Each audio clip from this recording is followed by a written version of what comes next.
Yeah, I can't see Senator Soto. Ivy Yeah, Soto. Okay, I'm not supposed to see him then. Senador Fine, keep Martínez it in. Soto. I want to see his face.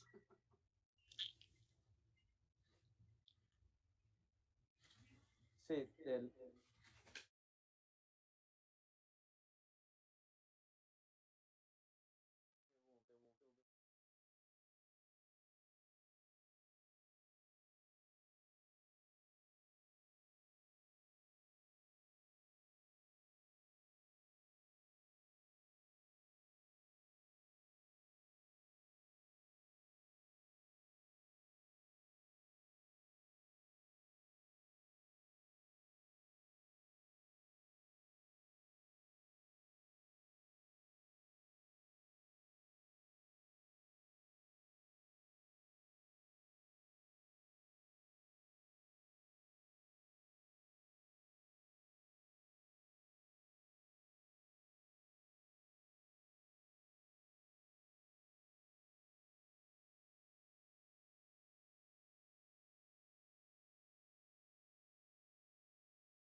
afternoon, buenas tardes, wherever you may be tuning in from. So happy to have you here.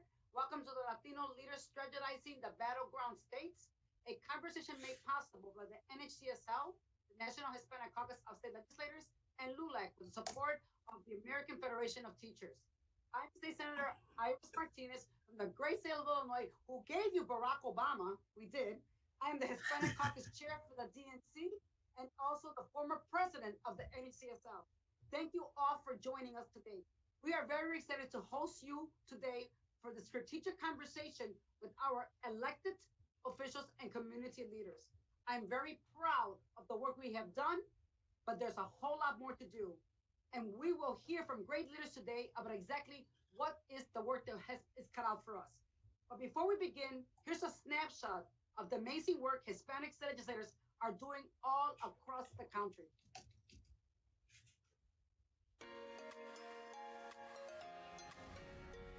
NHCSL is a different Latino organization. It's a family. We have these deep dives into different topic areas. Oftentimes, you have been arrested and there's no conviction, and that is still a record. And this is an opportunity to help for these folks, especially our women, to get equal pay for equal work.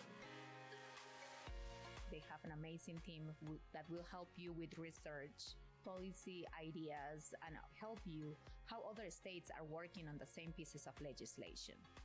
There is no governor, no leader anywhere in the country who gets anything done productively unless we have policymakers that are forging ahead and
critical time with so much energy and passion.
and to vote is my passion.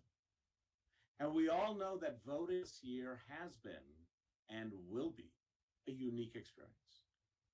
I'm also a member of the advisory board to the United States Election Assistance Commission. And normally I would tell you that voting by mail works and is what we should all be focused on at this time of the pandemic. But to be honest, I'm worried about the last minute changes happening right now at the Postal Service. So I would like to stress that it is essential that we make sure our communities know how to register to vote by mail, that they get to vote as early as possible. If they get a ballot sent to them in the mail, that they find a place to drop it off directly back to their election officials. And that we make sure that our laws and voting regulations allow for votes to get counted, despite any attempt that may exist to sabotage the process. Now, it is my distinct pleasure and honor to introduce the woman, the Latina, whose leadership has helped spare my state from some of the worst effects of COVID-19 suffered by our neighbors. I just have to tell you all how lucky I am that we have the amazing governor that we have in New Mexico. She is one of the most important Hispanic Latina leaders in the entire United States, Governor Michelle Lujan Grisham.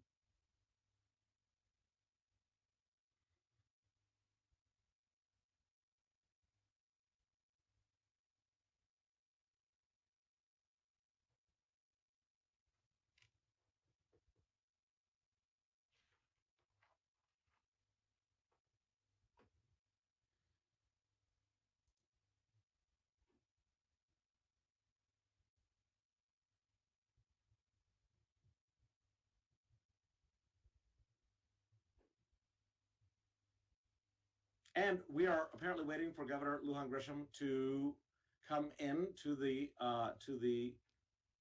meeting. So while they're working out the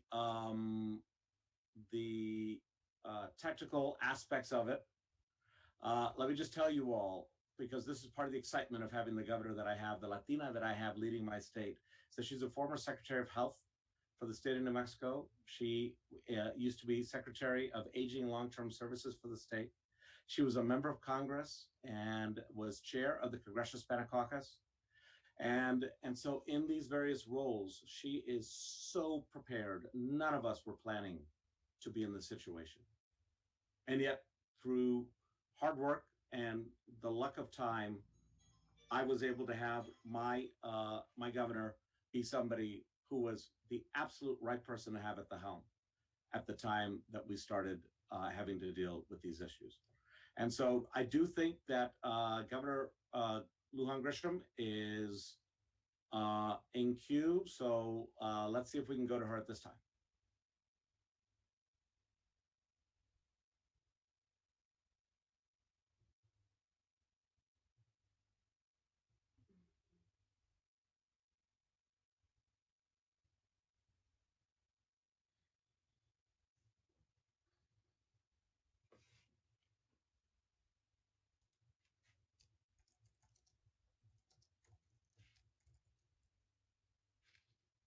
There she is.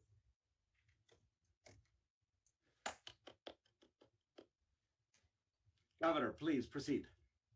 Thank you so much for being here. They need to unmute her. She needs Yes. to be unmuted.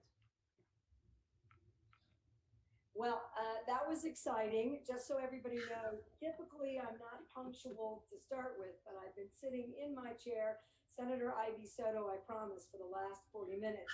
But had I could hear you and see you, had I known that being delayed would mean that I would get two fabulous introductions by somebody I admire greatly, I might have to make this now a matter of course.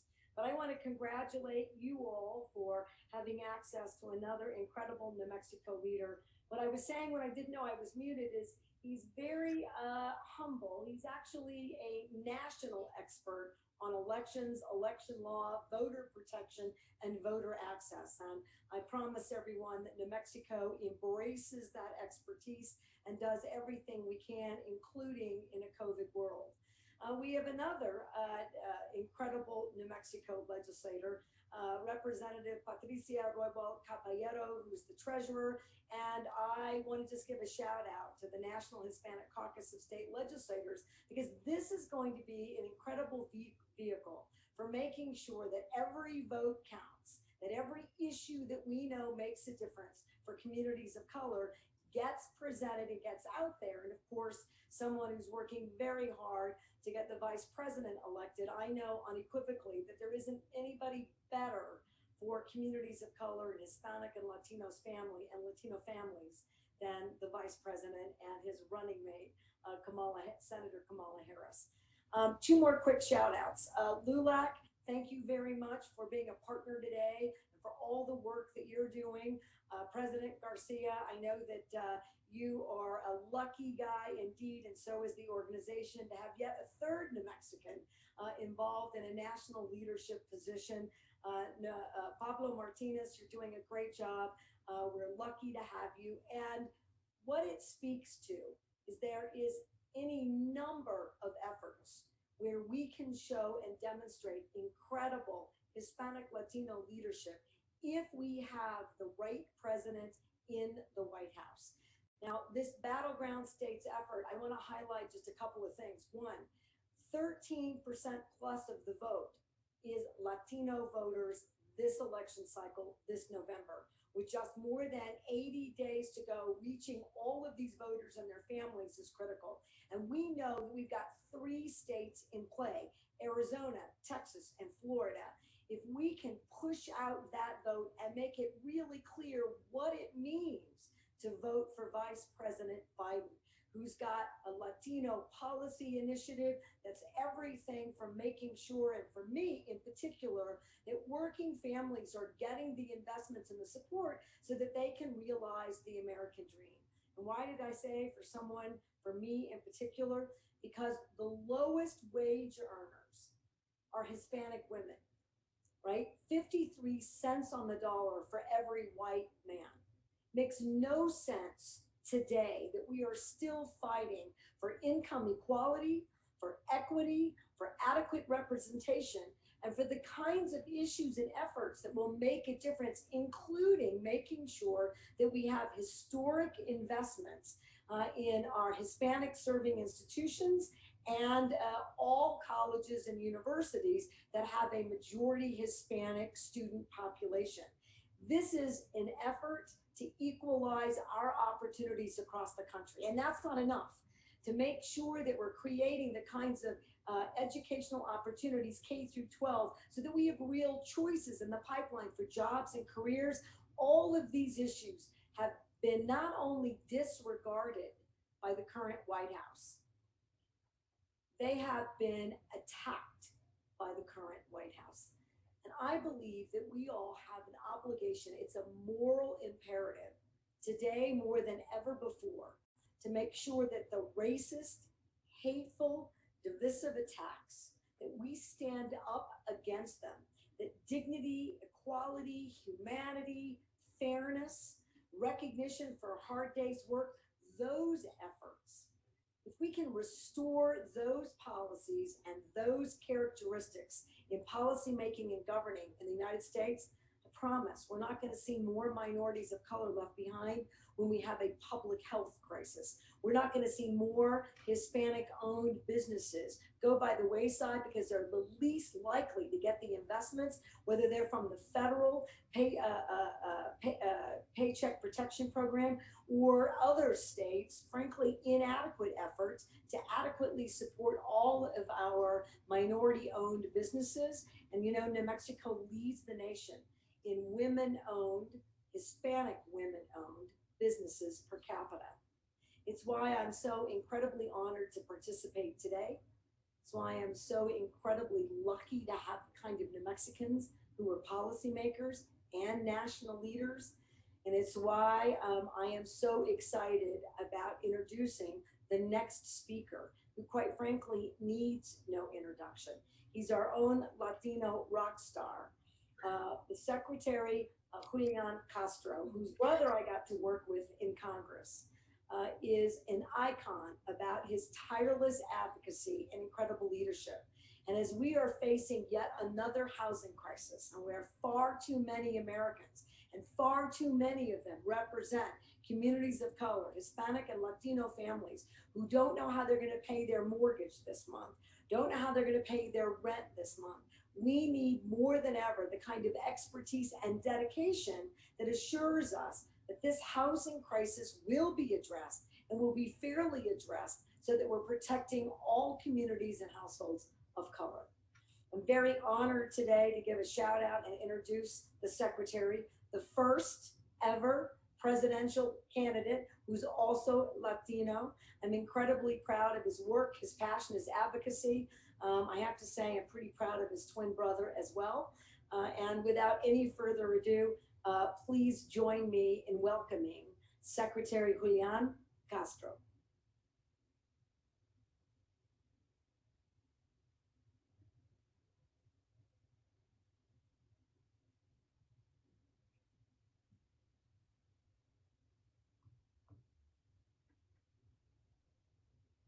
Can't tell who.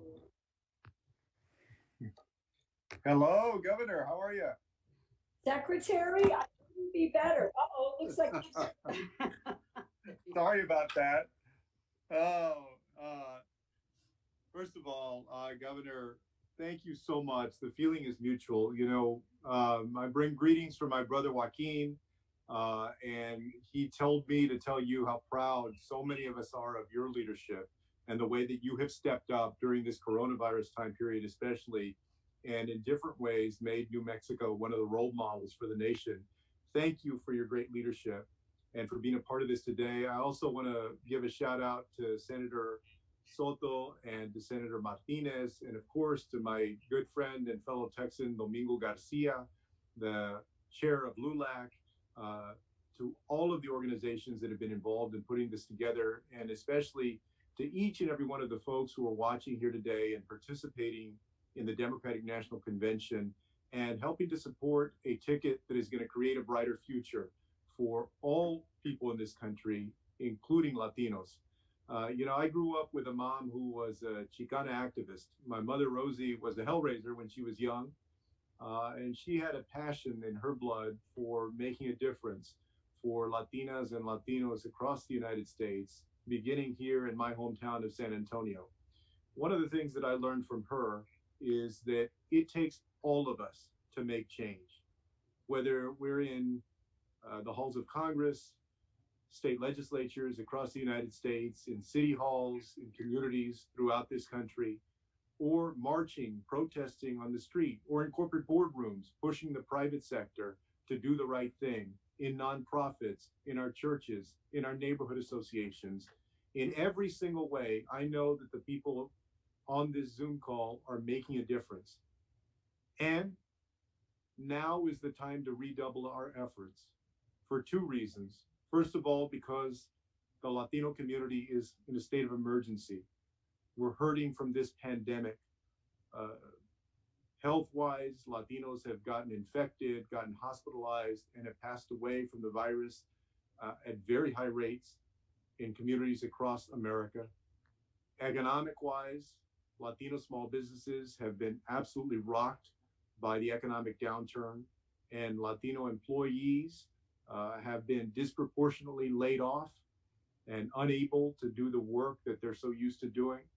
They have also been the ones, as farm workers in the fields, as meat packing plant workers, as grocery store workers, fast food workers, healthcare workers, who have stepped up as essential during this time. And so it's up to all of us to turn that frustration and even the anger that we sometimes feel, and to channel that into making sure that Joe Biden and Kamala Harris are successful this November, that we elect them and create a brighter future for our Latino community and for everybody in this country. And I know that together we can make that happen. And when we do, I know that Joe Biden will be a president that has a strong vision for Latino prosperity, to invest in healthcare for everybody in our country, to ensure that all of our children get things like pre-K so that they get off to a strong start in their educational journey, and that we make a college education more affordable and accessible, and that we invest in small business because the Latino community is such an entrepreneurial community. He also knows that we need to put some common sense and some compassion back into our immigration system, and he'll turn away from the cruelty of Donald Trump. For all of those reasons and so many more, I want to thank everybody on this call for doing what they can to advocate for the Latino community, and in doing that, to help elect Joe Biden and Kamala Harris in November. Thank you.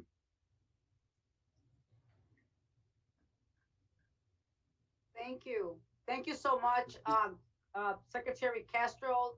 Thank you so much, Governor Lujan Grisham, for those wonderful remarks. We are all in this together, and we are ready to take this fight in November to the polls and regain the soul of this country. I want to now reintroduce, of course, my good friend, Senator Ivy Soto, and he will introduce the next guest.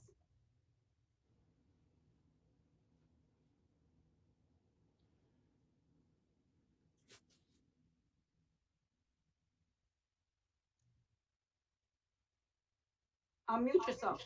There you go. Thank you so very much. I appreciate that. It is now my distinct pleasure to introduce someone who is a tremendous advocate for the Latino community across the country. He has devoted so much of his time and efforts into leading Lulac, who is really the major civil rights organization for Latinos, and who is consistent in speaking truth to power and making sure that our voice and our needs are heard on a regular basis.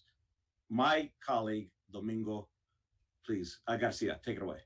Oh, thank you for the introduction. And by the way, Lulac is proud to be with y'all. On my own side, as having a ranch out in Rio Arriba County by Española, actually Pataca, population 22. I'm proud to be a New Mexican as well as my grandmother.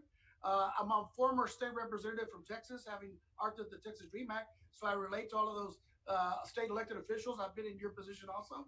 I look forward to working with y'all. And as a former chairman of the DNC caucus here for the Democratic Convention, it's really great because my first convention was 1984, many moons ago. This is the first convention I'm not going to go to, but let me tell you, it's really important. Lulac is committed to working with our allies and partners to making sure that we deal with the issues facing our raza today. The fact of the matter is COVID-19 has hit our people in a way that we never imagined. I've been in Clinton, North Carolina at a hog processing plant where many Latino workers have been getting sick and many having to be hospitalized. In Greenlee, Colorado, where a beef planting plant, many Latino workers there, 8 died, over 300 or 400 got sick. And we're seeing that 4 out of every 5 Latino workers are essential workers, but they're not disposable workers. Jose and Maria have to be treated with respect and dignity. And we're hoping that our issues about healthcare for all Latinos and Latinas and Americans, the economic opportunities for, Juanita's bridal shop, Quinceanera store, or Lupita's taqueria, that those people also get the assistance and the help they need. And Lulac will be working to make sure that we do that in the future, along with all the organizations and both our state and national leaders to make sure that happens. The fact of the matter is, we know hay un cucuy en la Casa Blanca. Está gordo, está feo, tiene cabello anaranjado, but, we've always beat the cucuys. Tell your abuelita or your abuelito, we always took care of the cucuys. We're just going to put the light of justice on them. Once we put the light of justice on those cucuys, they run away. And this year, we can do that if we get every Latino and Latina registered to vote. Michelle Grisham, she should have been one of the VPs instead of Kamala Harris, but we'll take Kamala. I think Julian Castro, you should have been the president of the United States, Julian. Keep on trying. You're still young, and we're going to have a Latino or Latina who's going to be in the Casa Blanca one day if we work and do our part. And that's what our strategy and our challenges are today. And we want to continue working to make sure that every registered Latino voter votes, and that when we come back in January and the new president of the United States takes his or her pledge, that they will know that Latinos were the way to get to the White House. And we will continue to be there to make sure that immigration reform, healthcare, education, and the fight against COVID-19 are our top priorities. Muchísimas gracias. Look forward to working with all of y'all. Thank you. Thank you again so much. That was great. Yes, we have definitely something in the White House that should not be there, and we have to replace what's there. And nothing better than we having this election in November, and that we bring Joe Biden, Kamala Harris to the White House to clean up and just bring us back to where we need to be. Where we've always been a nation that works together. So, in saying that, I want to introduce, and I know you all know him. He's the best executive director any organization, not just being biased. He is a great man who's done some great work, who I adore when I was the president and was so great at what he did. And that is our executive director of the NHCSL, my good friend, Kenneth Romero. Kenneth, take it away.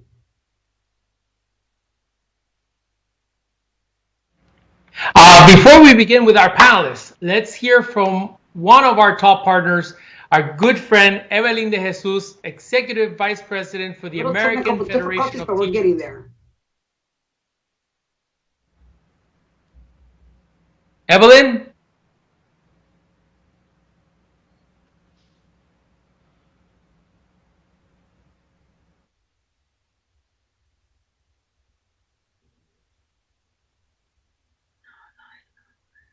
I think we have Evelyn on the line. Evelyn, can you hear us? Hello. Hello. Hello. Evelyn. We have Evelyn de Jesus, Executive Vice President for AFT.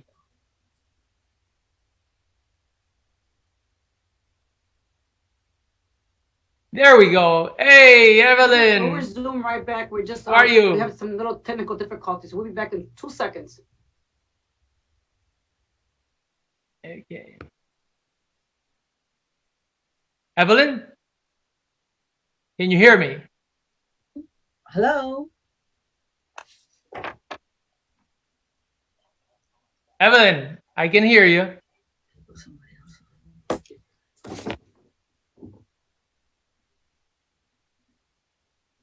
Go ahead, Evelyn. Ready to go. Hello.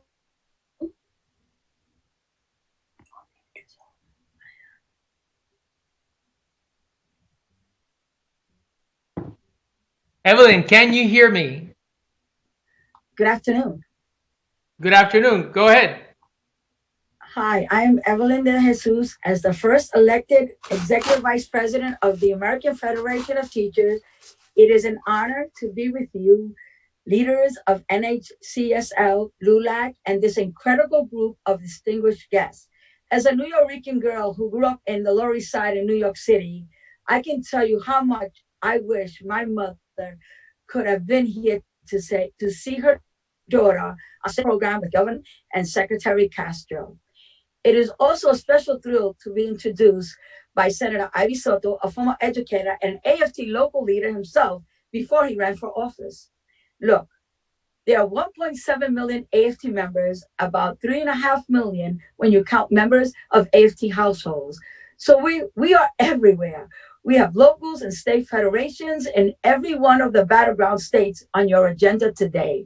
We are mobilizing those members, those households, and our communities like never before. Everyone knows the road to the White House runs through the Latino community. More than 14 million of us are going to vote this fall and influence congressional, state, and local elections throughout this country. But only if we can vote in the face of COVID-19, in the face of voter suppression, and now in the face of the administration efforts to destroy the post office and vote by mail. In these states, the AFT is working with community partners on voter education and voter access, including language accessibility and reaching out to all of our members one-on-one and through our app, AFT Roots.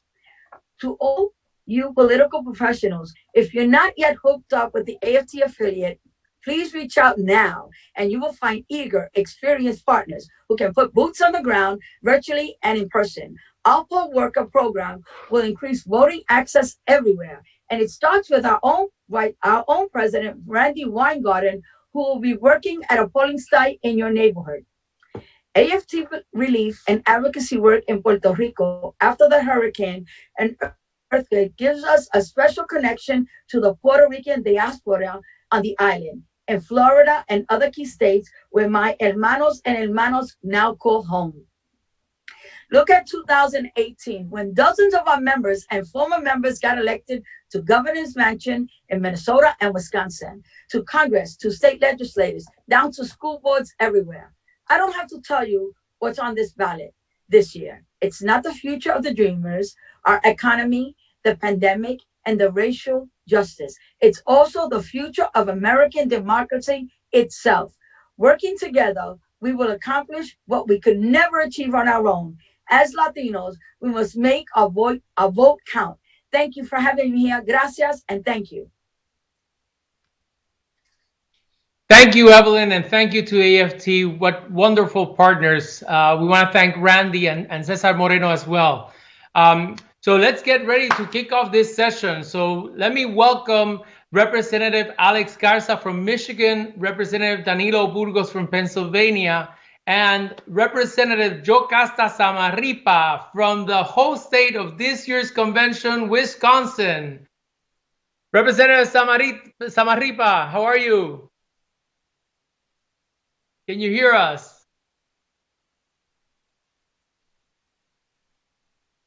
Welcome to our panelists. Let me kick off with Representative Samarripa. First by saying we wish we could have been there in person in Milwaukee. You're still hosting us in our hearts. How are you doing?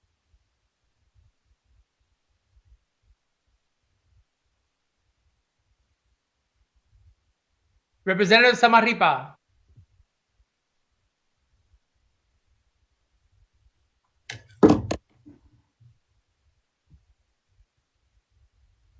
Representative Samarripa, how are you? Okay, good afternoon, everyone. It looks like we are on. I'm State Representative Yocasta Samarripa and Alderwoman Yocasta Samarripa coming at you from Milwaukee, Wisconsin. Yes. Thank you for hanging in there with us. I think we've had some technical glitches so far, but I'm so honored to be here with you all today. I want to welcome you to the great state of Wisconsin and to my home city of Milwaukee for this largely virtual DNC. Of course, it's bittersweet. We were so excited wanting to see you all here in person in the city of Milwaukee. But as others have said before me so eloquently, because of the pandemic, because of COVID-19, we have to make sure to keep our Democrats safe so we can vote this November. And I'm so honored to be here with a couple of esteemed panelists from their respective Midwestern states. And I just want to give a couple of minutes around Wisconsin. Latinos are a little over 6% of the statewide population, and yet we are the fastest growing constituency in Wisconsin, much like Latinos are across the country. We have something over 150,000 eligible voters here in Wisconsin who identify as Latino, Latinx, or Hispanic. We have to get those over 150,000 eligible Latino Wisconsinites to the polls this November. We know we need to do this, and we know that it's doable. And I know I just have a couple of minutes before I pass it on to one of our other state legislature colleagues from the Midwest.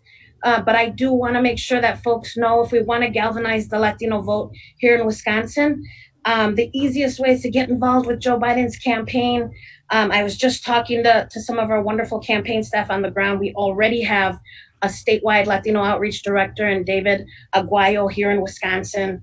And he told me to make sure to let you guys know to text todos to 30330. Text todos to 30330 so we can get our people, our gente involved and make sure they're casting their vote for that November 3rd election. And with that, I want to pass it on to one of my esteemed colleagues. Not sure if Danilo or Alex want to go next. Actually, before we do, let me ask you. I appreciate your introduction there, and I couldn't have said it better myself. Across the state of Michigan, whether you're in Detroit, Saginaw, or Grand Rapids, we see the fastest growing population across our state as Latino population right here in the state of Michigan. But one of the things we do know is that half of the eligible Latino voters did not cast a ballot in 2016. And we know that this year is one year that we cannot slouch when we're talking about voting and voter turnout for our Latino population. So this is something that we are very much bringing on into Michigan. Michigan was lost by a little over 11,000 votes in 2016. And we know that Michigan is the battleground state that is going to determine who is our next president, along with Wisconsin, Pennsylvania, across the Midwest. So we know that this is so important, and we have to continue to organize and do our best to turn out our Latino population in Michigan and across the country this year. Thank you. Representative Burgos?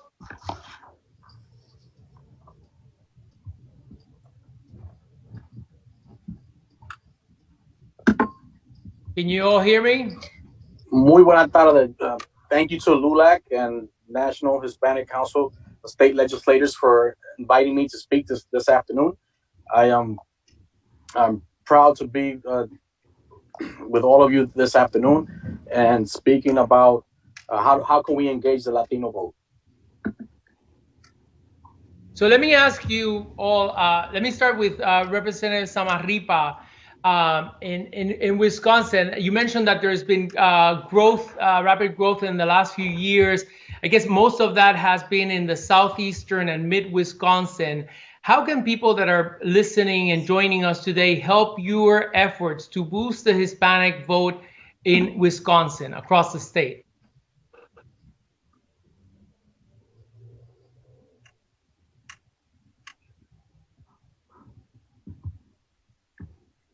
Can you hear me? Okay, it looks like we're still on. We're gonna keep going here. Yeah. Okay. Representative Can you hear me now? Burgos, did you want to talk about further Latino engagement in your great state? I know in Wisconsin, as I said, I'm very excited.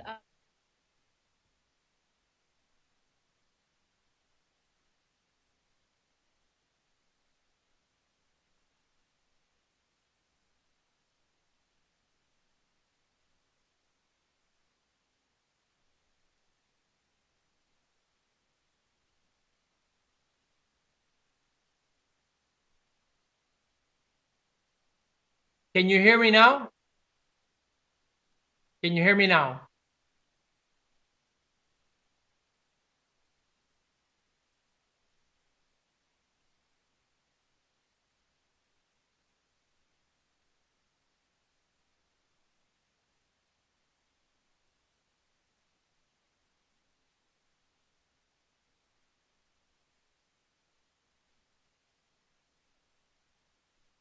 All right. Can you hear me, Representative Samarripa? Can you hear me, Representative Samarripa or Representative Burgos?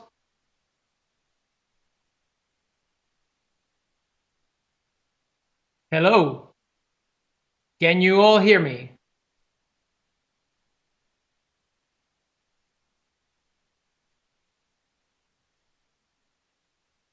Can you hear me now?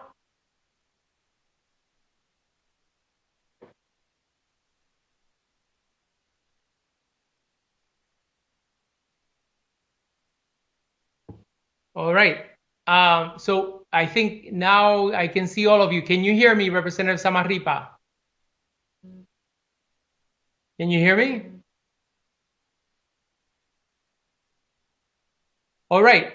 Well, I think that they cannot hear me, but I would love to hear from them regarding the issue of vote by mail and how that is playing out in their states, and the challenges that we face and what can be done to make sure that our Latino community is engaged, knows how to go about registering and making sure that they can mail in their ballots.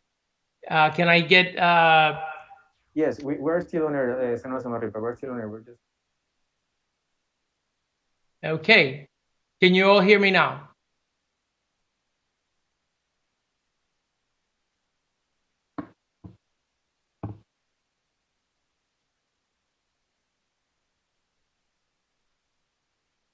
All right. We're sorry we're having these technical glitches. I'm hoping that the panelists can hear me and wanted to know more.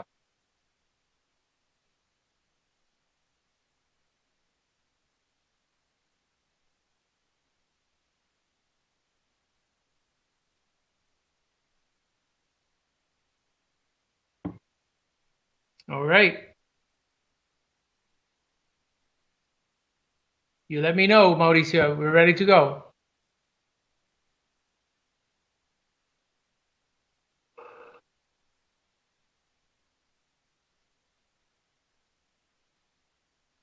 All right.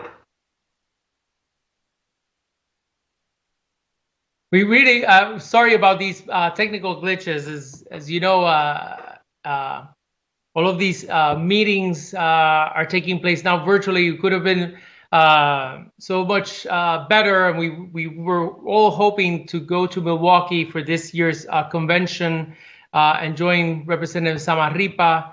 And unfortunately, because of the pandemic, we're not able to. So we're hoping to continue the engagement with our Latino community, making sure that we highlight the work that our Hispanic leaders are doing to help mobilize the vote, to help get out the vote, and to make sure that our communities.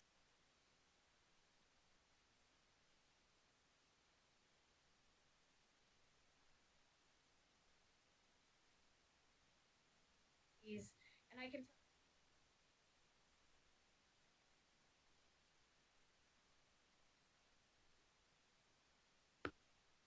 There, can you hear me now? I think that we're still live and want to thank everybody for staying with us. We've had some technical glitches here, but I'm told the question is how early voting absentee by mail is affecting our communities. I can tell you that we just came through our August partisan primary just this last Tuesday, and it was very remarkable to see how many of voters in my district voted by mail. It's because theoretically, because this last April in the spring, the pandemic hit. So we had a number of people requesting signing up for an absentee ballot by mail so they didn't have to put their health at risk to go and vote. And so we had a large number, overrepresented number of mail-in ballots. And I think that means we need to get out there sooner to spread the word. That's why Vice President Biden has already put a Latino outreach out. And we got to keep pushing it out to voters because we want them to sign up for that absentee ballot by mail and know that they got to vote Biden-Harris to be our next president in November. State Representative Garza or Legislator Burgos, please, I'd love to hear about your states and early voting by mail. Absolutely. Thank you. I appreciate that. I think that one of the things that we've seen in Michigan is a increase in Latino voter participation in 2020 so far. One of the good things that happened is our Secretary of State, Jocelyn Benson, issued to all registered voters absentee voter applications, and we've seen a record turnout rate in just our August primary alone. So voting by mail is something voters in Michigan approved by ballot proposal in 2018, and we're seeing this as a way to move forward for Latinos specifically to vote across Michigan.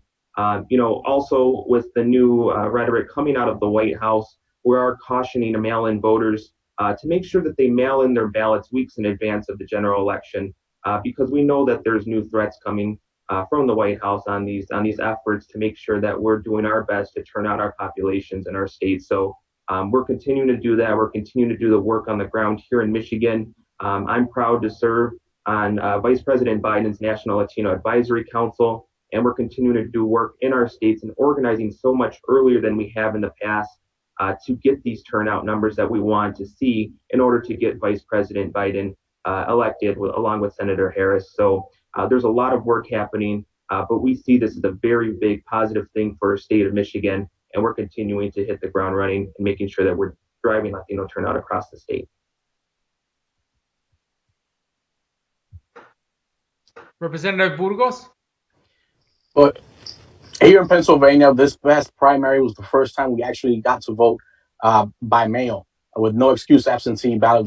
Just passed the House and just started to get implemented. But now more than ever, we need to be cognizant of the information that needs to get out into our communities, particularly our Latino community, where people just continue to hear conflicting messaging through either media or through the negative press that's being put out from the White House towards absentee ballot applications. Absentee ballot is one of the most safe and secure ways to vote. It's given the COVID pandemic that we're in now, and particularly in our communities, we need to make sure that everyone that's eligible to vote does. So our communities have been hit the hardest with the COVID pandemic, and we are the essential workers in all respective communities in all the service industries. Here we've had several outbreaks in the farming and meat processing plants that we have here in Pennsylvania, and it's extremely important that we're able to inform our community and make sure they apply, whether it's through the internet or mailing in the absentee ballot application. All right. Well, can you hear me now? All right. Wonderful. Yes, sir. All right. We want to thank our panelists. We ran out of time. We need to move to the next panel, but I want to thank each one of you, Representative Samarripa, Representative Garza, Representative Burgos, for all the work that you're doing, making sure that our community is heard, that our community goes out and vote and does so safely. So thank you very much. And now let me turn it over to my very good friend and my colleague, Cindy Benavides, CEO for Lulac. Cindy, take it away with Arizona. Mil gracias, and I hope that everyone can hear me. To all our attendees, thank you so much for hanging in there. You know, clearly the COVID-19 pandemic is affecting us in so many ways, including in the technical spectrum. And so we just thank you for being patient with us. To our participants, les agradecemos. Now we're going to hear from the great state of Arizona. And please help me welcome U.S. Representative Ruben Gallego, Representative Lorenzo Sierra, Senator Tony Navarrete, as well as Jessica Mejia, who serves as the Arizona State Director for the Biden for President. And so as they make it up to the screen, please know that, again, we are thankful that you have joined us during this Monday afternoon. And as we kick off the two questions that we will be asking the panelists, starting with Representative Gallego. First, we know that Arizona has had the Permanent Early Voting List, or the PEVL. How do you see individuals impacted as there is a direct undermining of our U.S. Postal Service ahead of the election? And what can we do as voters to make sure that every single Arizonan is able to cast a ballot? And lastly, what would be your message uniquely to nuestra comunidad in Arizona of why it's so important that they turn out to vote? And Representative Gallego, if you can talk about what's at stake for Congress, for the House, for the Senate, and what that means to all of us Latinos. Okay, well, that's a lot to cover. Well, thank you everyone for still staying on, and I appreciate, I know there have been some technical difficulties, and thank you for those that stuck it with us. Thank you, Lulac and NHCSL for putting this together. Feels like years ago that I was, in that great organization. I've met a lot of great friends and great allies through that great organization. Thank you, Kenneth Romero, for inviting me into doing this panel. Look, I think in Arizona, we're in a very peculiar institution or situation, I have to say. We as Latinos are actually used to voting by mail. It's something that we have been doing for decades here. Latinos actually were late to the game to adapt to vote by mail. But in the last 10 years, we've been playing catch up with vote by mail, and a majority, actually a super majority, close to 75% of Latinos are going to vote by mail, and probably even more so. What I see so far is really grand excitement in Arizona for voting. Latinos, there's just a Latino Decisions poll that just came out that had Latinos in Arizona right now, I think, supporting the vice president at 63%, with Trump receiving, I think it was 29%. And that is pretty good numbers considering that, there's still some other people we're going to pick up. If we hit 72% support for Vice President Biden in terms of Latinos in Arizona, and we at a minimum come in around 16% of the electorate, chances are very good that we will end up throwing our electoral college votes to Vice President Biden. Why is that really going to happen? There's a couple of reasons why that's going to happen. Number one, and Tony and Lorenzo can actually talk about this a lot more too. We have about 10 years of Latino activism and resistance that has been going on with great trained organizers. Tony and Lorenzo were some of those that started around SB 1070. And we have created this environment in Arizona of resistance that happens to now be meeting the moment of true fight, which is against a real enemy in Donald Trump. And if you look at the timeline, what happened in 2010, SB 1070 hits. That's when you start getting some young organizers into the field, starting to get some good organizations that start becoming very active, start doing voter registration. We started seeing momentum. 2010, we pick up a few seats. 2012, we jumped tremendously in terms of how many Latinos are elected in the state house, state senate. We take back some city councils. 2014 was a little bit of a dip, but we still had even further advancement now, even to more of the suburban collar rings. And then 2016, 2018 were really the boom years for Latino elected officials in Arizona, at not just the state house level, but also at the city council, county level, school boards. Has just been a Latino voter has been used to Trump. Back in the day, it was called Russell Pierce, or it was called Andy Thomas, or it was called Sheriff Joe Arpaio, or it was called Jan Brewer. We were so used to actually being used as an excuse for whatever failed agenda of the Republican Party. If you had bad schools, it was Latinos' problems. If you had a bad environment, somehow it would have been Latinos. So none of those tactics work on us anymore. We basically, as Latinos, have inoculated ourselves against the Trump administration and against their, I think, attempts to divide us. More so, too, we've prepared ourselves, again, for the last 10 years for the day that we will be able to do something like this. Our organizations have prepared themselves, our politicians have prepared themselves, and our voters have prepared themselves. This is why a lot of them are on, we even have this other thing called the permanent early voter list, where most Latinos don't actually request ballots. They're already on a list that they automatically get a ballot per election cycle. So all these attempts, I think, are not going to work.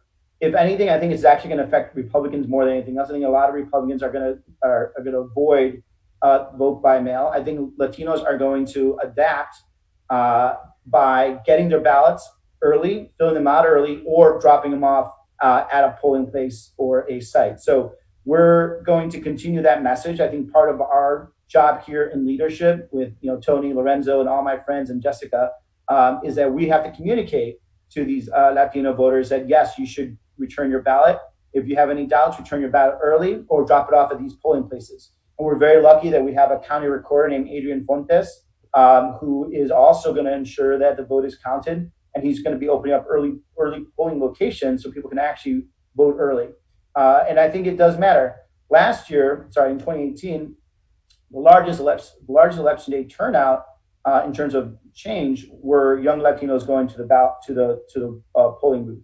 So I think you'll see still some of that occur, but there will be a lot of people, I think, that are going to try to vote early. So I feel confident in Arizona. I feel confident that we have the right team together to really bring it home.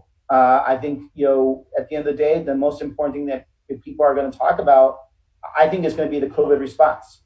I think that's what a lot of Latinos are worried about right now. It's affecting everything. It affects our jobs. We're now the most unemployed demographic in Arizona. It affects our health. We have the highest infection rates of any demographic in Arizona, even though we're only 30% of the population. Our wages are stagnant, and we're the families that are getting evicted from homes and from apartments. So every misstep that's occurred along the way between the Trump administration and Ducey governorship has severely impacted Latinos. And when they look at the steady hand of a Biden-Harris administration, I think that's going to be a calling card for them to support that ticket. And this is why I think you're going to see, in my opinion, Arizona overperform from at least what I'm seeing right now. And with that, I'll kick it to Tony, since you're to my right. No preferences. I have no preferences. I love you both, Tony and Lorenzo. So. Yeah, no worries. And again, thank you to Lulac and for the National Hispanic Caucus of State Legislators. I serve as a National Latino Voting and Elections Chair for NHCSL. And really honored to be here with a couple of my colleagues, Representative Lorenzo Sierra, and of course our Congressman Ruben Gallego. Thank you again, Congressman Gallego, for constantly championing and protecting our mailed-in ballots, and are making sure that process is protected. For those of you who are just watching and aren't super familiar, 85% of Arizonans actually vote by mail in our state. And hearing the constant attacks by the Trump administration and the changes to the United States Postal Service has really created, some tension within this avenue. But it's really great to see leaders like, Democratic Secretary of State Katie Hobbs, who is working across party lines and reaching out to our Republican Attorney General Brenovich and asking him to actually look into whether or not President Trump is actually breaking the law by delaying the election process. What's happening here in Arizona is actually extremely exciting. And like Congressman Gallego mentioned, there has been a lot of work that has been done throughout the entire state by lots of community groups, many of them that are part of the One Arizona Table, others that are just starting up and passionate about making Arizona change and making sure that voices, especially voices like Latino voices, are at the table and are making decisions on behalf of our family. Just to give you all a breakdown in terms of how Arizona has been evolving over the last decade. When you look at years 2012 and 2016, and you're simply just breaking it up by partisan score between Democrats and Republicans, Democrats have voted at 38% and of the share of the ballots cast, and Republicans have had 62% of that share. When you move it over to 2018, where we had record-breaking numbers, that number actually decreased. So now, of the party share from Democrats and Republicans, Democrats now represented 44% compared to Republicans 56%. But we just had our primary election about a couple of weeks ago, and official numbers are still starting to come in, and those numbers are looking a lot more promising. So when we see based on the turnout that we've had so far, which by the way is the highest that we've seen in the state of Arizona, 48% of that partisan share is now Democrat versus 52% Republican. So if you see what's happened since 2016 to 2020, it's been a huge increase in voting, and Latinos are making up 18% of that vote and are continuously becoming a lot more engaged in the political process. But again, this didn't happen by accident. This happened by the sweat and the hard work, and like Congressman Gallego mentioned, and I'm sure Representative Sierra will also mention, is that in Arizona, we did have, we were an anti-immigrant state. We were an anti-Latino state. We had leaders like, Joe Arpaio, who just lost his primary 2 weeks ago, who was just an evil person, very anti-Latino, anti-immigrant, and similar to the likes of Donald Trump. So we have a lot of work to do, but even when you look at our third largest party here in the state of Arizona, which are our independents typically have voted 45% Democrat, 55% Republican. Well, in 2020, that number has completely flipped. And you have independents that are voting 55% with Democrats, 45% with Republicans. And there is just a ton of exciting news that are coming out of our elections offices. And, I couldn't be happier, with the work that Congressman Gallego are doing, folks like Jennifer that are doing on the ground, folks like Lorenzo Sierra, that are also doing this work, and the countless other community organizations. Again, Arizona is fired up. We're ready. We're excited to win. Biden will win Arizona, and we will take the majority in the House of Representatives, and we will take the majority in the Arizona State Senate. So please keep an eye out for Arizona. We've been saying this to our national partners over and over and over again. But the Latino vote in Arizona will make the difference, and we will make this year a historic year. And so to close it out, if Representative Sierra and Jessica, if you can give concluding remarks in the next 3 minutes in terms of what do Latinos need to do between now and November 3rd to turn out in Arizona? ¿Qué necesitan hacer? Okay, so do we want to talk about November 3rd? It was hard to hear the question. Yes. Great. So my name is Lorenzo Sierra. I represent Legislative District 19 here in Arizona, which is southwestern portion of Maricopa County, and both Senator Navarrete and I share Congressman Gallego. So Congressman Gallego's territory goes through all of us. one of the amazing things that happened here in the last primary that Senator Navarrete and Congressman Gagor talked about is the Latino turnout in our districts. If you look at the turnout difference between 2016 to this past primary, and we're talking about the primary, my district improved by more than 92%. We had our biggest primary turnout ever. That just goes to show that despite the pandemic, despite every barrier the Republicans are throwing at us, because I'll tell you what, folks, they haven't met a voter suppression bill that they didn't love, and they threw everything at us, and our gente still came out. That's how important this election is to all of us. And it's just a matter of us continually making those calls where I'm calling on behalf of other campaigns now that we've gotten through our primary, but we're making those calls. Get out and vote. When you get your ballot, vote early. I think we had 93% participation in mail-in ballots this time, and just continue to do that. It's gonna take everyone. If you need to talk to your aunt or your tias, your tios, and tell them to get their ballots in early, that's what we have to do, because it's all about our community coming together and making sure that we get those votes out. And I think I'm gonna turn it over to Ms. Mejia, who's our ringleader, keeps us out of trouble or keeps us in good trouble. But we're going to fight, and we're going to fight well. Thank you so much, Representative. Well, I just want to emphasize what has already been said, but the reason Arizona is a battleground state is because of all the great work that everybody on the ground has been doing for years. Arizona is a top targeted state for the campaign, a battleground state for the campaign. And I think that speaks to the Vice President's, Kamala Harris's, and the campaign's commitment to a diverse state and to our community. Our operation is already bigger than the 2018 cycle. And again, that speaks to our commitment to our community. We're running a very targeted program, mail program, digital TV buy to make sure that we're reaching out to Latinos in the state. Our path to victory, our turning Arizona blue this November, depends on our ability to turn out Latinos, educate Latinos, engage Latinos with the campaign. We have a Latino vote director. His name is Larry Sandigo. He's ramping up our Latino operation in the state. We have a National Latino Leadership Council, and we're so lucky that we have Representative Sierra and the congressman as part of that effort. So we're doing everything in the state to make sure that, again, we continue to ramp up the commitment from that campaign to make sure that we have the resources to make sure that we're reaching out to Latino voters, to make sure that we're educating them about all of the different voting options this November for all the reasons that have already been mentioned, and also to Senator's point that Arizona's vote by mail in large numbers, so making sure that Latino vote has all the information this November, that we're reaching out to everyone, and that they're able to cast their vote in a safe way. Thank you so much to all the panelists for joining us. Gracias por su tiempo, for all that you're doing in Arizona to make sure that our community is turning out to vote. And now we're going to transition to the great state of our Texas. As many of you know, Lulac was born in Texas in 1929. 1/3 of our membership is in Texas.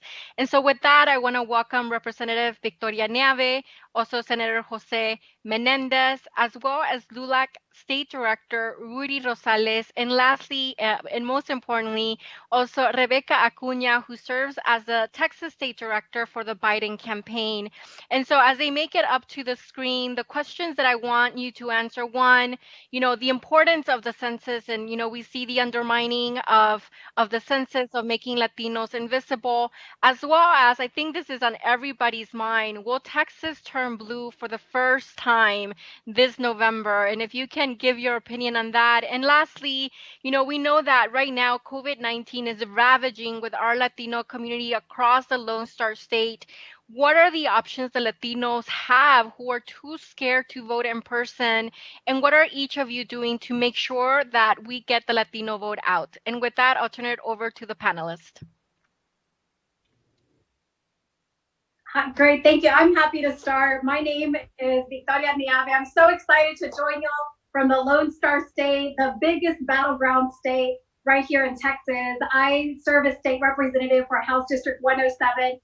I'm right here based in Dallas, represent part of Garland and Mesquite as well. And I'm just so excited to talk about what we're doing in Texas, along with my colleague, phenomenal State Senator Jose Menendez, as well as my good friend Rebecca Acuña, who is leading the Texas Biden campaign.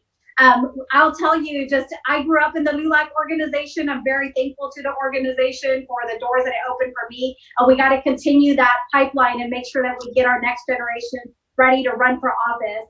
And so really for me, growing up from the barrio right here in Dallas to the courtroom as an attorney and now to the Texas House of Representatives, what the opportunities that I was given was because of the hard work of my parents, the sacrifices of my family, the strong Texas women in my family, and really a great education. And those are some of the things that Biden has advocated for. We have to, this election is going to take all of us calling our tias, our tios, our cousins, making sure folks are registered to vote, bringing them with us to go vote with the mask on, of course, in this really, really critical election. But we as Latinos right here in Texas and all across the country have the ability to change the trajectory of our nation, to correct the course of our nation. And it's going to take all of us coming together to be able to do that so that we can elect Joe Biden and Kamala Harris. I am so excited to be here with y'all today. And I know that I'll go ahead and yield my time to my colleagues here, Senator Menendez and Rebecca Acuña. Thank you, Representative. Hi, everyone. It is an honor to be here with you all. I too my name is Rebecca Acuña. I'm the Texas State Director for the Biden campaign. And I too have Lulac roots. In fact, I first met now Representative Niave about 15 years ago when we were both members of our own respective Lulac young adult chapters. Now, today I have the honor of joining you today, and thankfully as part of the Lulac training that I received as your Texas State Director. Not only do we have a Latina living from Laredo, born in Mexico, who grew up on the border and living in Laredo, but we're also proud of our deputy state director, Jennifer Longoria, is a Latina from San Antonio, and our organizing director, Terry Bermea, is another Latina living in the Rio Grande Valley. Guess what, you all? We're gonna win this year. Here's why. In 2016, the state of Texas was closer than Ohio, Iowa, and Missouri, these states that we know as battlegrounds. Then 2 years ago, Beto O'Rourke came within a hair of getting elected to the US Senate, but we flipped 2 congressional seats and 12 state house seats. And this year, we're gonna win. No longer is money going out of the state and talent is getting exported out of the state, but money is now being invested right here in Texas. What the country knows, what many Texas Democrats have known for a bit, and that is that Texas really is the biggest battleground state. And come election night, as the election results are called, the newscasters will say that Texas sends its 38 electoral votes to Joe Biden and Kamala Harris. But we're not going to be done there, because we are going to send some of our friends with him. All of this work being done by the campaign, the coordinated, the party, and candidates up and down the ballot mean that we're going to send more Democrats to Congress. These are Democrats in North Texas, like Candace Valenzuela, that we're going to flip the state house, and that come January, a Democrat will take the oath as Speaker of the House. Now, we know that that's not going to be easy, but we are all working hard, and we are working day and night to make this happen and make history this year. That's awesome. Senator Menendez. Yeah, absolutely. Can you hear me? So buenas tardes a todos. Qué honor y un placer estar aquí con todos los miembros de Lulac. It's an honor and a pleasure to be with all of you. I'm so proud of everybody on this call, and especially my co-panelists from Texas, because I know what kind of leaders they are. My favorite kind of leader is a leader that's not afraid to roll up their sleeves and work hard.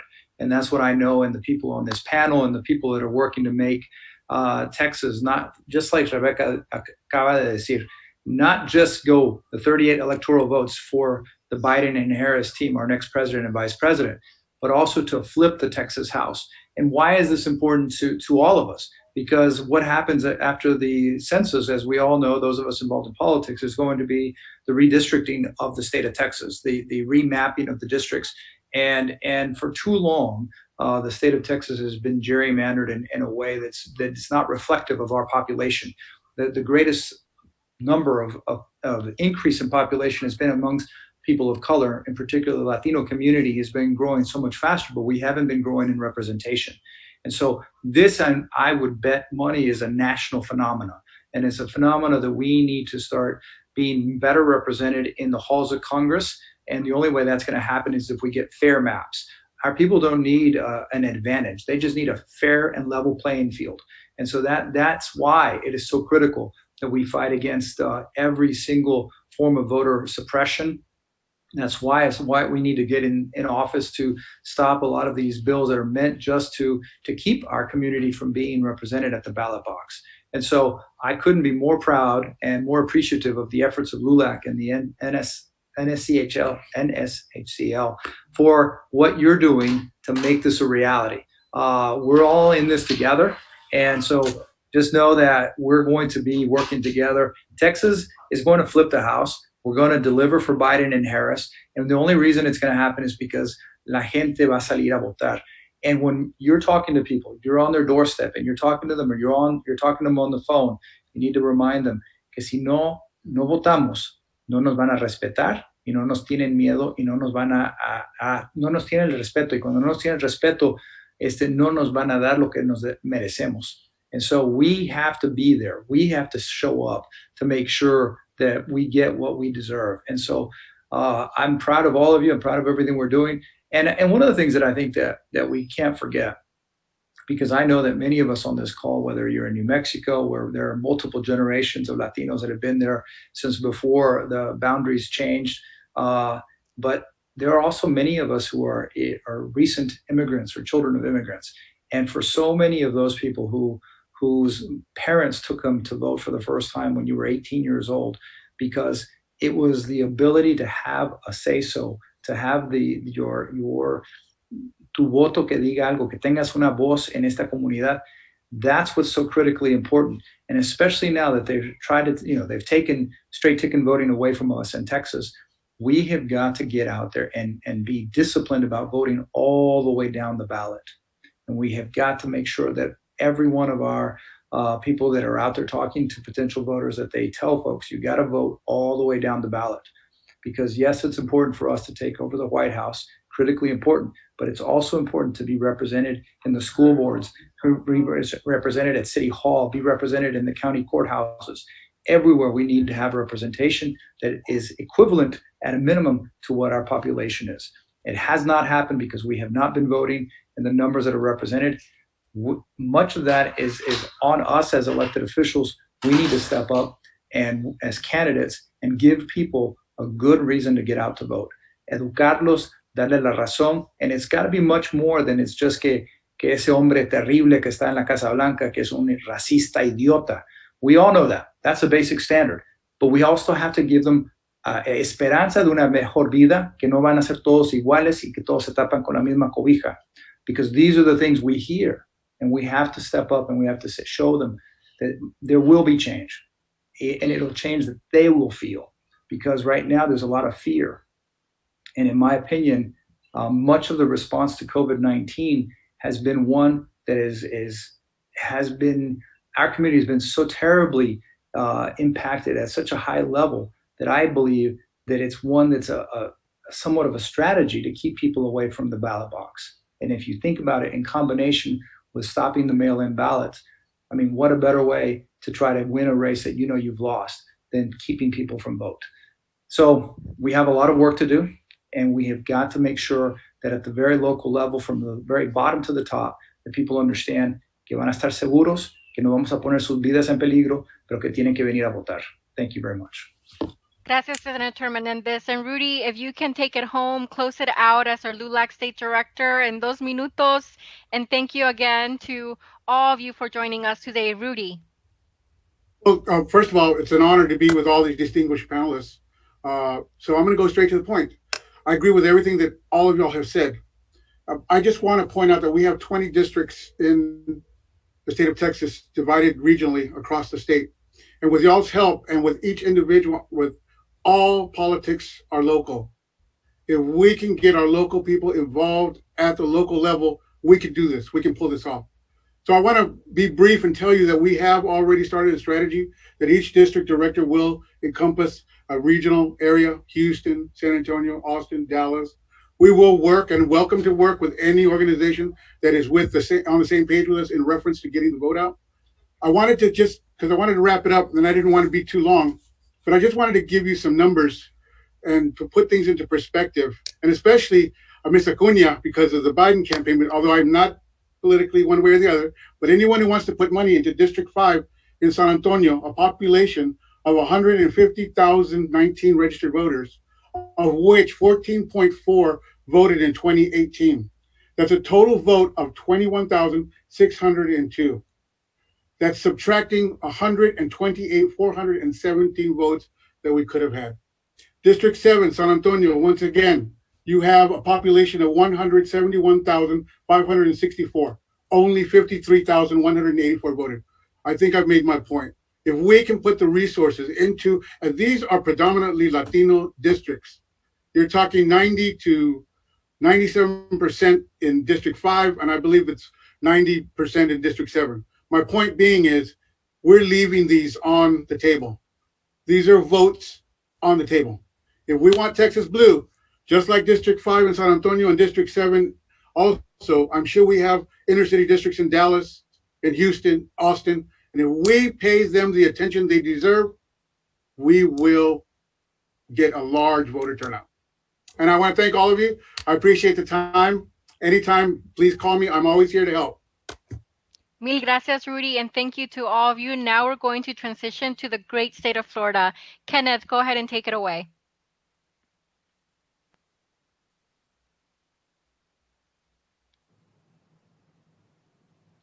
Kenneth, you're on mute.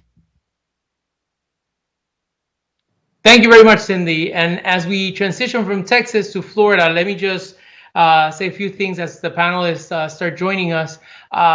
Florida, as you know, is one of the likeliest states to be the tipping point state, and because it has the most internally diverse Latino population of any state. Hispanics make up close to 21% of eligible voters in Florida, which is actually over 300,000 additional Hispanic voters as compared to 2016. Today we have a great panel to cover all of the different areas of Florida. So we want to welcome to the stage Congresswoman Debbie Mucarcel Powell, Congressman Darren Soto, and State Senators Annette Tadeo and Victor Torres. And of course, Lulac, Florida Director Mari Corrujedo. Let's start with South Florida.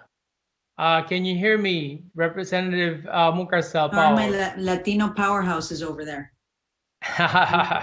So let me. I need a Biden sign also. Oh, wonderful. So let me go. Can you hear me, Congresswoman? All right, Congresswoman. So let me welcome to this panel. I wanted to ask you, you're the first person actually born in South America to serve in the U.S. Congress. We know that Latinos, particularly those from South America and Cuba, are more likely than other Latinos to be swing voters. How do you convince them? Hi, thank you so much to invite me to participate with this incredible powerhouse of groups. I didn't know we were live, but here we are, and I've been looking forward to it. You know, one of the things that I think is important for everyone to understand, for Latinos that are voting down here in South Florida and other parts of Florida, is that many of the Latinos that have been living here, Latinas, came 5, 10 years ago, 20 years ago. So a lot of them are independent voters, which is why sometimes these seats flip and the state flips. They don't have party loyalty because they weren't born and raised here. So they are just beginning to understand the different parties and the dynamics and the values. So I think it's incredibly important for us as Democrats to reach our voters by explaining and telling them what our agenda is. Because a lot of the issues that we're advocating for in the Democratic Party are the issues that are most important to Latino voters here in our state of Florida and across America. Protecting opportunities. You know, as the first South American member of Congress, I understand how powerful it is to come to this country with my mother who didn't speak the language, without much, but starting to work at the age of 15, getting a scholarship to go to college. And because of what America has to offer, I was able to get elected in 2018. And I know that for many families across America, Latino families, those are some of the most important values. They flee violence in their countries. They flee areas where they know they're not going to be able to provide for their children. That's why they come. They come to work hard. They just want to have a fair chance. They want to be respected. We are a people of faith. Our family values are incredibly important. So that's why for us, the priority for me as a mom and for most of the Latinos that I know, our priority is to just make sure that we are protecting those opportunities for our children. And it is the Democratic Party that does just that. We are the ones that invest in public education. We are the ones that want an equal playing field for everyone, despite of who you are and where you come from. We are the ones that are advocating for good quality healthcare to be provided for all Americans, regardless of your income level. And I think when you communicate those issues to our community immediately, I mean, there's no hesitation, they turn to us. And that's what I've been talking to many of my Latino voters right here in my community. They know that what we've been doing in the House of Representatives is exactly advancing the values that is important to them. And once we send that message and we tell them the work that we do, it's very simple. They move to vote for the Democrat on the ticket time and time again. Wonderful. Thank you, Congresswoman. So let me turn it over to our other member of Congress, Congressman Darren Soto, who, as you know, is from Orlando and Central Florida. I wanted to ask you, Puerto Ricans who migrated to Florida after Hurricane Maria and more recently, after earthquakes and the economic situation there, are worried about their families and friends in Puerto Rico, as well as the poor state of the island in terms of economics and the political affairs there. So they're still, trying to settle into Florida. You can imagine that voting is not top of their mind right now. And so how do we go about convincing them that it's important to be engaged in this election? Sure, let's start with a little bit of context. Florida already had the largest diaspora of Puerto Ricans of any state in the union, bigger than New York or other areas. And yes, there were more folks who came from the island after Hurricane Maria, but we're already talking about a massive population of 1.3 million Puerto Ricans. So one of the biggest challenges is first making sure that we meet the bread and butter issues that our families face, get COVID under control and fix the recession, help out with access to healthcare that my colleague Debbie talked about already. We care about affordable housing. We care about making sure we can fix the traffic and raise wages. And yes, we have new folks coming in after Hurricane Maria over the last 2 to 3 years and after the earthquake. And there's an acclimation process. First, a lot of us distinguish ourselves by simply delivering when they arrived here in such a terrible situation. I fought for 5 extensions of the program that allowed them to get emergency temporary assistance. But it was a shame because the Trump administration limited it to just hotel rooms where 5 and 6 and 7 member families had to squeeze into, while we had put out for the Federal Housing Assistance Program that would have gave them long-term leases. So that was the first taste of what it's like to be here on the mainland. Since then, we've worked with a lot of them to get jobs, to get housing, and many of these other issues. And keep in mind, they're disenchanted with politics. They left the island because they felt that government failed them. And it's somewhat the island government, but it's also the Trump administration failing to bring down disaster relief. We allocated over $42 billion. Less than half of it, 3 years later, has arrived on the island. So part of it is delivering, part of it is educating folks. And yes, they're worried about the basics. And so voting may not always be top of mind. But nonetheless, they're seeing from the first moment they got here what the difference in leadership can be. I think overall the key is we not only help out with this group, but with all the Hispanics across Central Florida and across Florida. We are, as you mentioned early on, 5 different major Hispanic groups, all of which that can swing an election. Some of them were decided by 0.1%, 6,000, 10,000 votes out of 8.5 million. So when you're talking about our Puerto Rican community, our Cuban community, our Colombian and Venezuelan community, our Mexican American community, as well as others, all these votes are going to matter, and that education process matters. And I'll just close by saying it first starts with the bread and butter issues in Central Florida and South Florida, and then also these key issues we care about of disaster relief recovery back in Puerto Rico and helping our dreamers across the Caribbean, Venezuela TPS, and actually having a strong Central and South American foreign policy to help those countries there to prevent folks from having the need to take these 1,000+ mile journeys across the border. So there's a lot that can be done at home in Central Florida and across Florida, and there's also a lot of key issues that we care about in the countries of our heritage. Thank you, Congressman. And speaking of Puerto Rico, I want to turn it over to Senator Victor Torres, because political campaigns have traditionally been very lively and very social in Puerto Rico. There's music, there's caravanas, there's big meetings, and everywhere. So all of that serves to energize people to vote. How do you recreate that atmosphere in the middle of a pandemic in Florida and get Puerto Ricans enthused about voting? Bueno, thank you for the opportunity. Yo creo que nuestra gente siempre conocen quién tú eres y dime con quién tú caminas. Pero lo que está pasando hoy en día es la patada que Trump le metió a los puertorriqueños cuando estaban sufriendo de María y todo lo que ha pasado en Puerto Rico. You got to wonder, Puerto Ricans don't forget. They're not going to forget. And you think, as the only senator in the state of Florida, Puerto Rican, from Ponce, La Playa de Ponce, you think I'm going to let them forget? Hell no, because this is what we bring to the table today. Joe Biden, Kamala Harris, we all got to get out there and vote. Right now, we're going through a primary in the state of Florida. Right now, tomorrow's the last day of primary voting. Guess what? We're energizing. We're telling them to go out and vote. Don't forget, your vote counts. Si no vota, no te quejes. You know why? Because the message has to be sent. We like la salsa. We like the music. We like the food. But you know what? We go on the radio. We talk about it. We say, coño, vete vota, chico. No te quedes en tu casa, I mean, people say, Senator, you talk kind of rough. I say, damn Skippy. We are always left behind. Why? Because we don't fight for what we need. We need to stand up. No te quejes. It's about time you go out there and voice your vote. Your vote is your voice in this society. Because people look at you and say, who's standing behind you?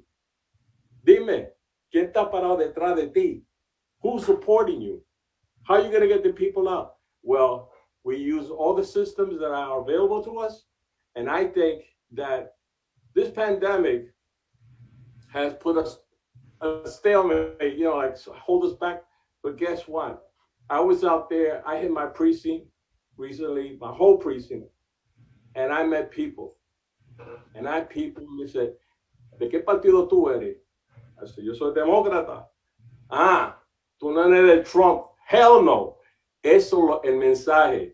Entonces, when you talk to one Puerto Rican, there's a second one, there's a third one, there's a fourth one. When I talk to a Colombian and they say, no, mi familia hay 4 aquí. When I talk to a Venezuelan, no, aquí hay 3 que votan. And I talk to South America, Costa Rica, oh no, aquí hay 2, 3 votos.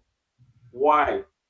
You have to have communication with the people. You have to let them know you have the fire in the belly. And brother, do I have the fire in the belly? Because we're going to kick some butt down here in Florida. I guarantee you. Thank you. That's great, Senator. And I'm glad you mentioned the primary tomorrow, because I want to ask Senator Annette Tadeo, what are you looking for in terms of the turnout and results, and how can that information help improve targeting and other efforts for getting out the vote then in the general election? Absolutely. First of all, it's an honor to be here with all of you guys. Buenos días, buenas tardes. and with my fellow legislators and our woman and congressman. I have to tell you, I have been watching all the numbers, and clearly, Democrats have done a really good job of registering or switching our voters who tend to be early voters or day of the election voters to vote by mail. And usually, historically in Florida, we as Democrats would always lose the vote by mail. And we have been doing better and better every year. But this year, due to COVID-19, obviously, the emphasis has been on making sure that people get a ballot. In Florida, for those of you who do not know, in Florida, you do not need an excuse to get a ballot. And we've gotten a lot of the supervisor of elections in the largest counties like mine in Miami-Dade that have actually sent people a request saying, do you want us to send you one? And this has helped tremendously. For example, in Miami-Dade, we right now, going into election day, we have a 15-point advantage in Democrats voting by mail. That is huge. That is something we have not seen. Historically, again, the Republicans usually have been much more organized. What I'm also seeing is that Trump's horrible action against the vote by mail and against the post office is really having an effect on a lot of Republicans, older Cuban Americans who have traditionally voted by mail. We are going to see tomorrow if they show up at the polls. But at this point, it's very, very unlikely that their mail-in ballot will get there by tomorrow. So that number, plus 15, is very, very encouraging. We have more momentum. We have more excitement. Having said that, I don't want to pretend like everything's great. Florida is decided usually by less than 1%. I should know. I ran statewide for lieutenant governor, and these decisions, including our race, was less than 1%. Right now, Latino Decisions Today, this afternoon, came out with a poll that shows that Biden is 55% to 41%. I mean, Biden is ahead, 55 to 41, with Hispanics in Florida. Now, that sounds great, but it isn't actually for Florida. And so we still got work to do. We got a lot of work to do. And one of the reasons why I think you're seeing this is because they have, for a long, long time, used this. And I know Debbie Murcasel-Powell will know exactly what I'm talking. They've used this narrative that Democrats are socialists, Democrats want communism, they want to take our country to where Cuba and Venezuela is. And let me say that the way we beat that, and the way that those of us who have won against those attacks, is to fight right back and to say, you know what, the only one that's behaving like a dictator is the current occupant of the White House. He's the only one that's saying, I don't want ballots to be delivered by the mail because I don't want to lose this election. He's the only one who is wanting to meet with Maduro. He's the only one who sends love letters to Kim Jong-un. So this is who we have currently. So don't talk to us about the fact that supposedly we are the socialists. What we are is we are pro taking care of people. And so we need to push on that rhetoric. We need to talk about the fact that hatred and the the fear, the resentment kind of message has worked in some of our countries like Venezuela and Cuba, and we can't let it work here. We need to push back, and we need to talk about the issues that are the local issues. The unemployment website has been a disaster. We still have 1.5 million people in Florida who have not gotten paid their unemployment. And this is from March when all this started. Healthcare is number one on people's mind, obviously with COVID-19, but number one in the entire country with Obamacare coverage has been Miami-Dade County. So clearly we have a lot that we can talk about, and we can definitely get people to understand why they should vote for Biden-Harris. I believe we can do it. I don't think it's going to be easy. It's always hard. And I do think that we need some kind of a Lincoln Project in Espanol, fighting back, because sometimes we as Democrats, take a little too long. We have to do a focus group. We have to take a poll, and we need the quickness that today's kind of campaigns demand. So with that, thank you so much. Thank you, Senator. And speaking of people that are quick on their feet, I want to turn it over to Marico Rugedo, who's the state director for Lulac. And so we talked South Florida, we talked Orlando and Central Florida, but you cover the entire state. So wanted to know, what are the areas, be it places or issues that you think the focus should be on come tomorrow and in November for Latinos? Well, Florida is very particular because we do have Hispanics all across the state. And but we definitely need to focus in Miami-Dade. We need to focus in South Florida. We need to focus in Orlando and Tampa and Jacksonville and other areas that are being populated. And as we know, we already have over 20% of Latinos that populate Florida, right? So no area should be unturned because every vote is going to matter. And like Mr. Dale said, the elections are very, very close. So you don't want to neglect any area in Florida because every area in Florida could give you that 1%. So I know that we've hosted several town halls and with COVID-19 and with different people that have reached out to us to host a Zoom meeting so they could get the candidates out and the community could see who is running for the different seats. I think that it's very important that we prepare and create a voting plan, because why are they presenting obstacles that should not be there? This is not a Democratic issue. It's not a Republican issue. As Democrats and Republicans, we should all strive for everyone to be able to cast a vote. And we see that we're making it harder and harder for people to do that. And Florida has been doing this for a while. This is not because of COVID-19. I don't know if you remember in 2012, but we went out to the polls at that time because they closed some of the polling places, and they also made less dates for early voting, and the lines were huge. So a group of us, we went out and we volunteered, and that's what I want to tell the people of Florida: cast your vote early. If you're doing it by mail, you could trace your vote. Go ahead and trace it. Once that vote is in there, go and volunteer. What we did is we stood in the lines, and people, especially elderly people and people who had to go to the bathroom or get something to eat, we held their place in line. And that's how you combat this. But we need to come up with a plan that will ensure that every Floridian will cast a vote. I know that Lulac is doing a campaign right now. We're doing something with Naleo to protect the vote. So that is something that we're working on. We're also working on to conduct a campaign for Latinas across the United States called 1 Million Latinas Strong, so we could elevate our Latina voices. But there's a lot of things that we have to do. Another thing that worries me is the misinformation that's out there. And I think that we as people and as citizens need to go ahead and do something about this, because we cannot, especially when it comes from the highest office, that we are putting fear, pitting one community against another community, saying that we're taking somebody's jobs, so that there's hate created amongst us. It's something that is very un-American.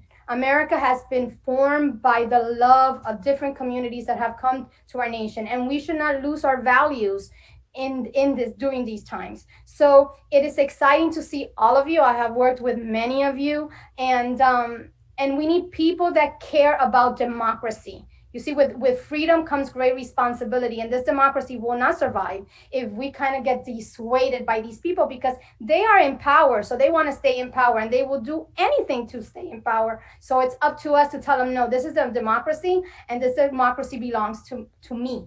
So Lulac, Florida continues to work. We're the oldest civil rights organization, and it's a volunteer work, but I love volunteer work because it comes from the heart. So Florida, we are ready.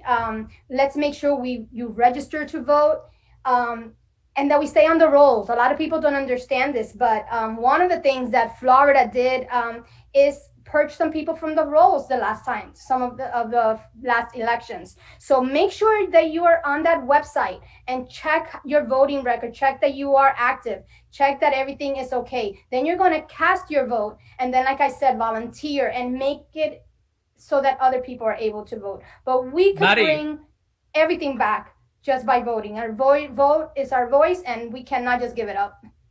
All right, we're gonna have to wrap it up, but I want to thank Congresswoman Debbie Mucarsel Powell. I want to thank Congressman Darren Soto. I want to thank Senators Tadeo and Victor Torres and our good friend Mari Corjuelo for joining us for this panel. Thank you very much, everyone.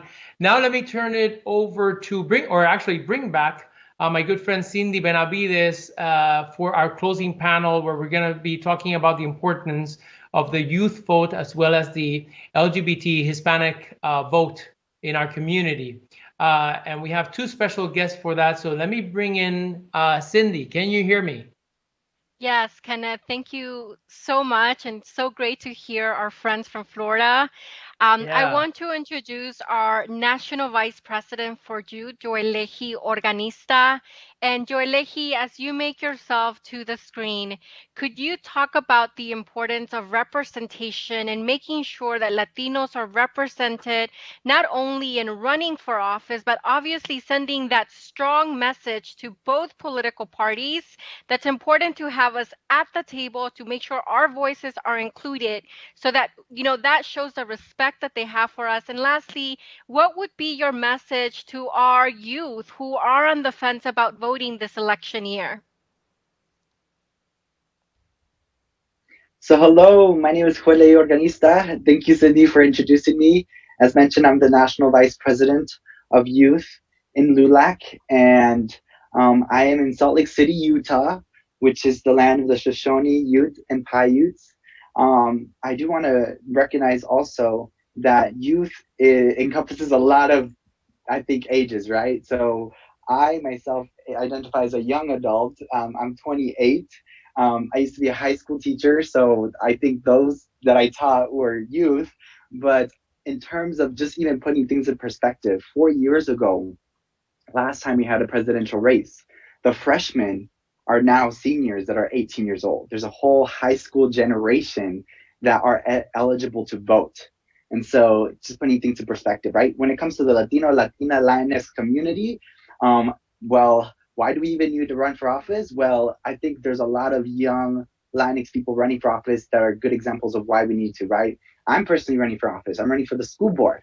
And so I won my primary just last month, and it was a big deal because we need people that are from our community that know our experiences as sometimes immigrants. I'm an immigrant from Mexico, that are biliterate, right?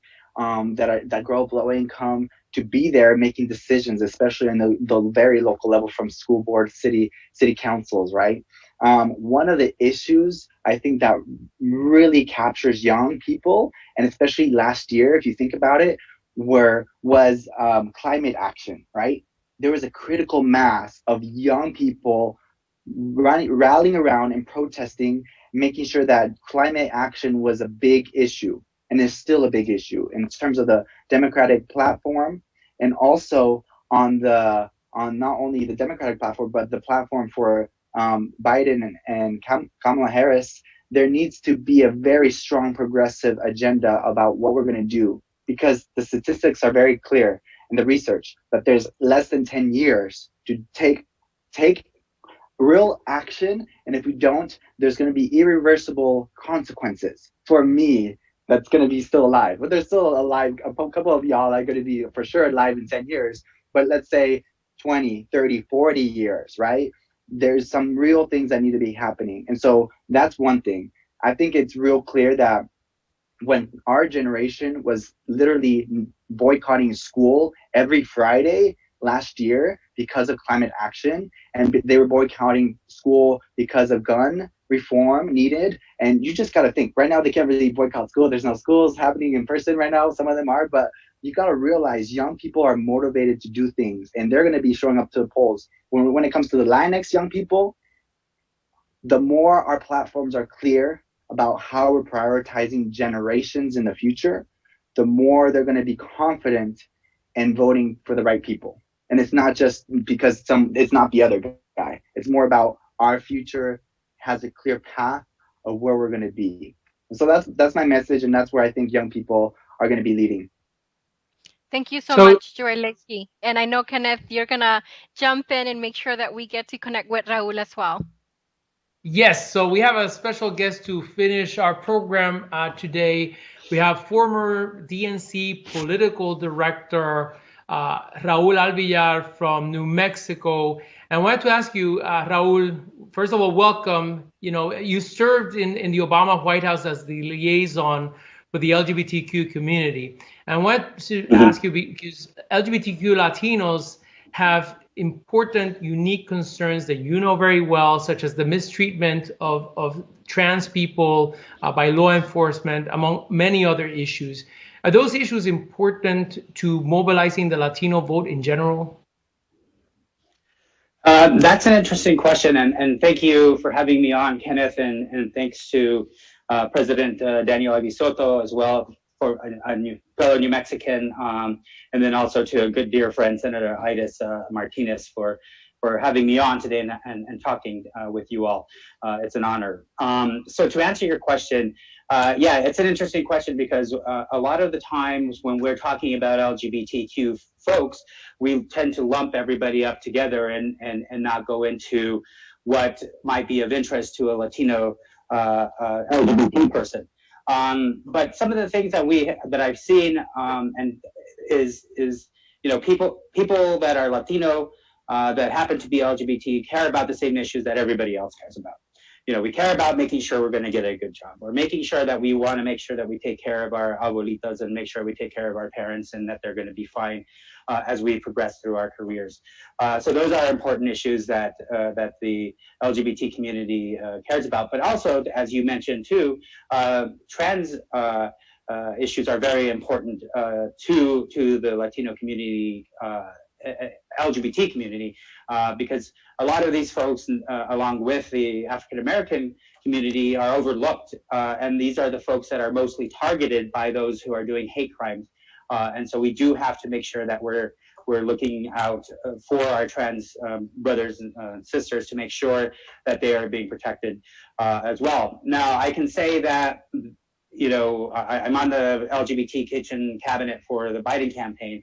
And I know that there's, you know, a number of other folks too that are on there that are of Latino descent, and we've been bringing this up and making sure that the campaign understands what some of our issues are. You know, and we have to keep continuing to do that, because if we don't, they're not going to understand it. And the reason why I bring that up is because when I was asked to talk about this issue, I thought I'd call some, you know, because I needed to get some information and wanted to make sure that I got the correct information about how many actual voters are in the LGBT community that are Latino. And it was heartening to me that nobody could answer my question. So we need to do a much better job because we are out there. We are everybody's brothers and sisters. We are everybody's uncles. We are so on and so forth. So, you know, so with that said, I'm going to make sure that we start to do a better job of making sure that we start tracking and starting to find out how many brothers and sisters that we have out there that are actually LGBT Latino voters, because it's an important group and it's an important subset, especially in states like Florida, which would happen in Orlando and so on and so forth. So I'll stop. Most definitely. So Raul, let me ask you the last question for today's forum. And that is, obviously, today is day one of the Democratic National Convention. And you worked in the White House with Vice President Biden. You were the first Latino to serve as National Political Director of the DNC. So I want to ask you, are there any key insights from those perspectives that you think are important in this election? Yes, I mean, where do we start? I mean, everything that this administration has done has undone so much stuff, and you know, we're going to have to go back into the White House, back into our agencies, and fix everything that's been undone. That's what's. I mean, well, let's not even talk about the fact that we have to figure out what's happening with COVID-19 first, right? So these are issues that are important, and these are issues that we have to vote on. And this is. And I say this, you know, I do commentating on Fox News and a number of other outlets, but you know, the thing is this election is not just about Donald Trump and getting him out and putting in a Democrat. It's about our democracy. It's about us as a country. So that should take precedence over anything and everything that people are voting for. And it's important because there are people in our own communities and other communities that fought for that right to vote and fought to make sure that we are going to be a democracy that's fair and equal and just for everyone and for all. And so that is my plea, and that is my thing to people, no matter if you're a Democrat or Republican. You have to look at what is going on right now and what is actually happening to our democracy. And you cannot deny what is happening because it's as blatant as it is light outside, and hopefully it's light everywhere in the country. But here in New Mexico, we always have sun, so it's sunny here. So we just have to. This is I've been involved in many elections from Al Gore all the way to 2000, so I'm not really a youth anymore. But you said you had different categories, so I appreciated that. But and we always say this is the most important race that we will ever see in our lifetime. But this is honestly it. This is really it. Like, I'm scared if this guy gets elected again. So not only for our people, not only for the LGBT people, but most of all for our democracy. Yep. And for our youth, represented here by Joel. Youth, so I want yes. to thank both of you, Raul and Joel, for joining us. And I also want to thank Cindy, who has been such a wonderful partner and such a wonderful co-moderator. Thank you so much. Before I end, I'd like to announce that as part of our work at the National Hispanic Leadership Agenda, which is the coalition of the 45 most important Latino organizations in the country, NHCSL and Lulac will be creating a Latino talent bank for the incoming administration, as we always do. So I chair the committee that is in charge of that, along with Al Gallego, my good friend from NHLA. And so you can expect that link, a link to that with instructions in the coming weeks. Please stay tuned for that. That's important because we need to make sure that we have Latinos and Latinas at every table, at every space where decisions are being made about our community. We have to have a voice in those tables to make sure that those decisions improve the quality of life for our communities. So make sure you register to vote, and I'll turn it over to Cindy for some closing thoughts. Mil gracias, Kenneth, and to all the panelists, thank you for joining us. For everyone tuning in, mil gracias. You know, if you're not yet signed up at 1 Million Latinas Strong, please join us in creating that national grassroots network of Latinas, of fierce Latinas across this country, Washington, D.C. and Puerto Rico. And lastly, I will end it with this. Our greatest act of disobedience is to vote. The way that we show up, that we speak up, that we represent, and that we protect our community is to vote. The greatest action that you can take in 2020 is to vote. So what are you going to be doing this election cycle and on November 3rd? Voting. Únanse con nosotros. Gracias. Thank you, everyone. Thank you. Thank you for joining us.